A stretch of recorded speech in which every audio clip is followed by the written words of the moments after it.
Bueno, quiero empezar diciéndole que resultó ríspida. Empezó la glosa del informe presidencial.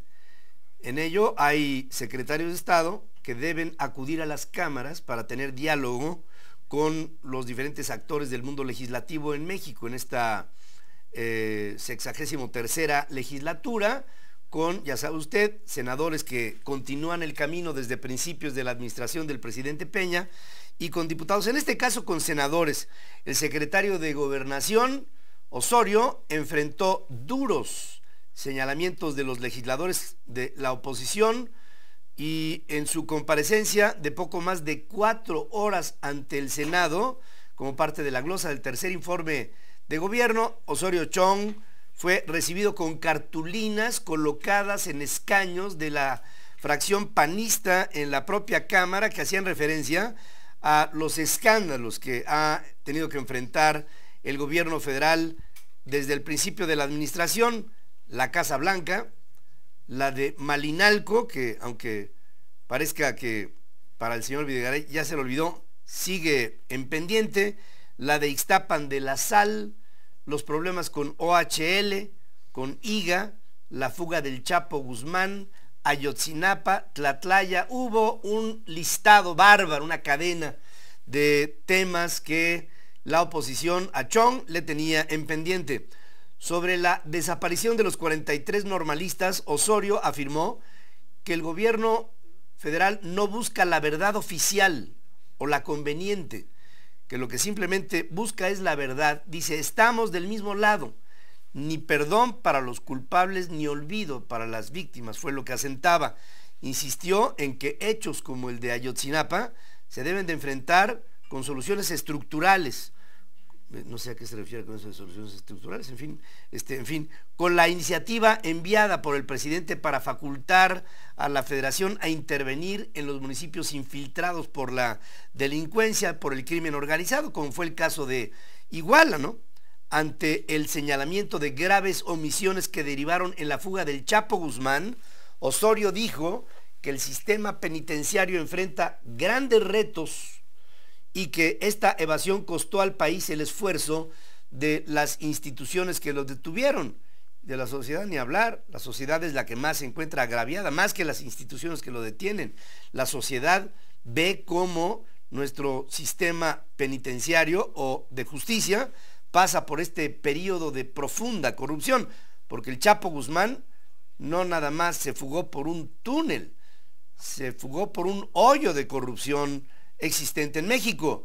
El titular de la política interna del país aseguró que los delitos de alto impacto como robo, extorsión, secuestro, homicidio han disminuido en una 1/4 parte. Luego le voy a decir por qué creo que no, a decir de reportes internacionales que hablan de cómo se está comportando la delincuencia en los principales 150 países del mundo. El gobierno de Peña Nieto ha logrado detener la escalada de violencia y hoy México avanza en dirección a menos delitos, es lo que dice Osorio, o lo que dijo. El senador Alejandro Encinas fue duro, dijo que el país necesita una Secretaría de Gobernación que haga política, que escuche a la sociedad, y no una Secretaría de Gobernación que regrese a los tiempos en donde la dependencia estaba, como ahora, dedicada al control mediático y a la represión, que lamento decirle que es cierto. Gobernación está dedicada al control mediático y a la represión. A eso está dedicada Gobernación. Y creo que Alejandro Encinas puso el dedo en la llaga. Lamentó Alejandro Encinas el discurso del presidente Peña Nieto ante la Asamblea General de la Organización de las Naciones Unidas. Se le fue la clientela a Peña Nieto cuando empezó a hablar del populismo. La gente en el pleno de la Asamblea General dijo: pues, ¿de qué está hablando este señor, no? O sea, un discurso ¿para quién, no? Y entonces la gente, los delegados de los diferentes países, empezaron a levantar, se empezaron a ir, otros empezaron a platicar entre sí. Lamentó el discurso del presidente Peña Nieto ante el pleno de la ONU dedicado al populismo, mientras que el fantasma que recorre a Palacio Nacional es el de sus propios fracasos, dijo Encinas.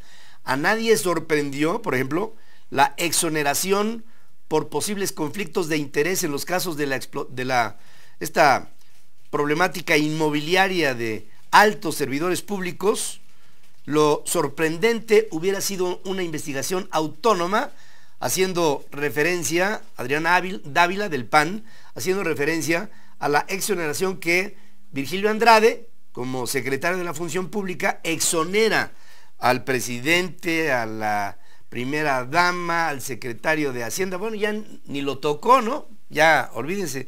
Y dice Adriana Dávila, hubiera sorprendido que se hubiera realmente instalado un ente autónomo que pudiera, en su caso, haber juzgado estos asuntos correlacionados de conflictos de interés. La senadora petista Laida Sansores fue durísima. Le reprochó a Osorio Chong el nombramiento de Arturo Escobar como subsecretario de Prevención y de Participación Ciudadana, y le dijo algo, dice: para la prevención del delito ponen al frente a un acicalado delincuente de guante verde que representa la carroña y lo podrido del sistema. Nada más le dijo eso.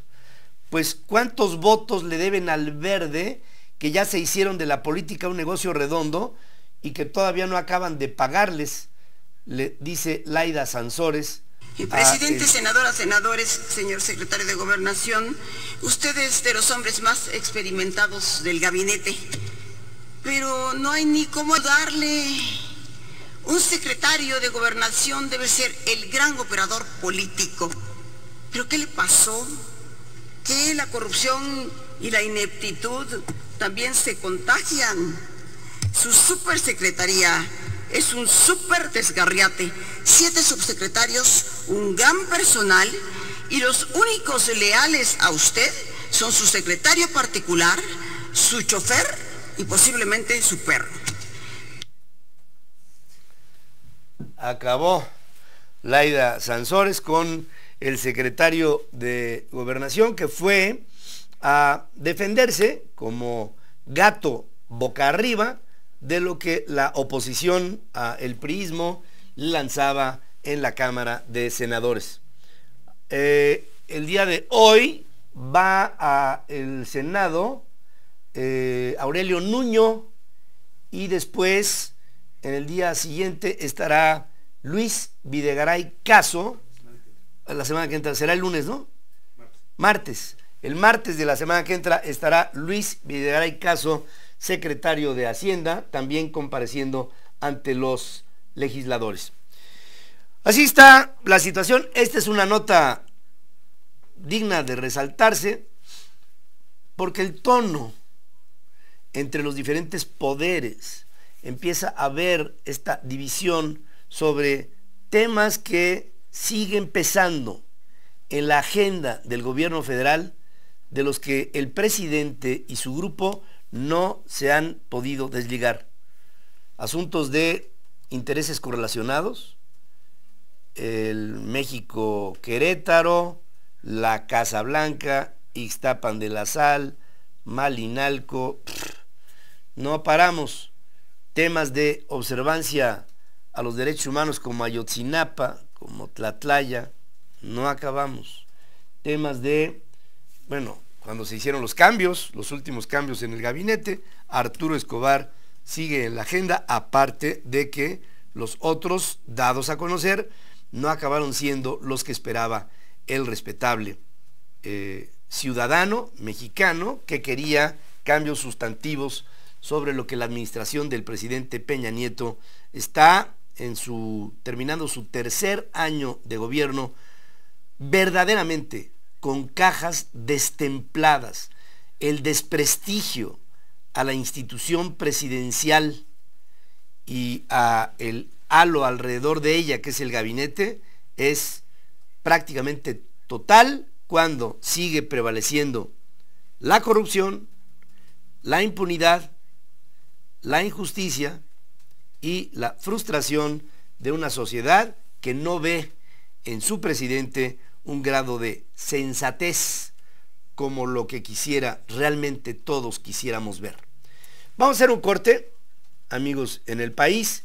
¿Qué es lo que ustedes me están diciendo sobre Osorio?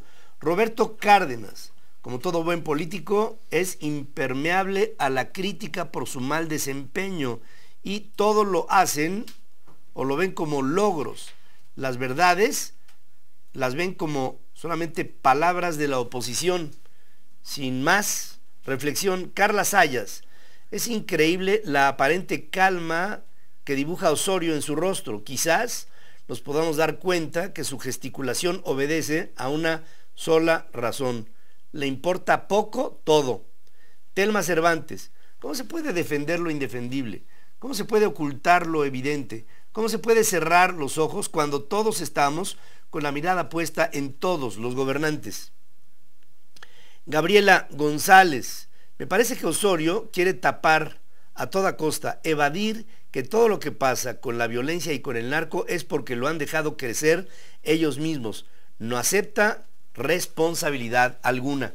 Marco Mejorada. Diálogos estériles, o sea, estos de la glosa, ¿no?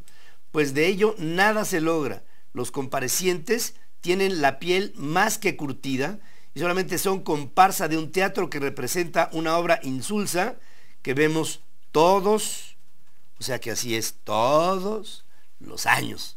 Es lo que ustedes me comentan en las redes sociales, en la digitalidad. Vamos a hacer un corte aquí y regresaré con lo importante.